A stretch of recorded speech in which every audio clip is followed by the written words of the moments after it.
ભરૂચ જિલ્લામાં આવેલા આમોદ તાલુકાના સમાચોકડી પાસે ગતરોજ બપોરના સમયે એક ત્રિપલ અકસ્માત સર્જાયો હતો। અલ્ટો કાર, ટ્રેક્ટર અને મોટરસાયકલ વચ્ચે થયેલી ભીષણ ટક્કરમાં વાગરાના 50 વર્ષીય મહિલાનું ઘટના સ્થળે જ મોત નીપજ્યું હતું, જ્યારે અન્ય 3 વ્યક્તિઓ ગંભીર રીતે ઘાયલ થયા હતા।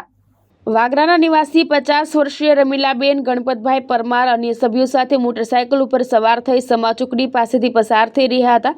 આ દરમિયાન પૂરપાટ ઝડપે આવતી એક અલ્ટો કારને ટ્રેક્ટરે મોટરસાયકલની જોરદાર અડફેટે લીધું હતું। ટક્કર એટલી પ્રચંડ હતી કે બાઇક સવાર 3 વ્યક્તિઓ હવામાં ફંગોળાઈને રોડ ઉપર પટકાયા હતા। આ દુર્ઘટનામાં રમીલાબેનને માથા તેમજ શરીરના ભાગે ગંભીર ઇજાઓ પહોંચતા તેમનું ઘટનાસ્થળે જ મોત થયું હતું। અકસ્માતને પગલે હાઈવે ઉપર ભારે અફરાતફરી મચી ગઈ હતી।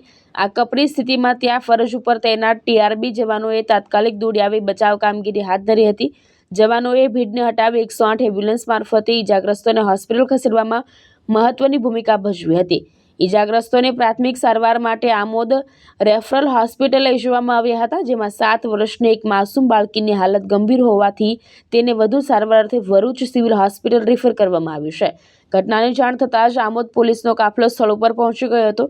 પોલીસે મૃતદેહને પોસ્ટમોર્ટમ માટે ખસેડી અકસ્માત સર્જનાર વાહન ચાલકો વિરુદ્ધ કાયદેસરનો ગુનો નોંધવાની તજવીજ હાથ ધરી છે। કેતન મહેતા, દ્રષ્ટિકોણ ન્યૂઝ, ભરૂચ।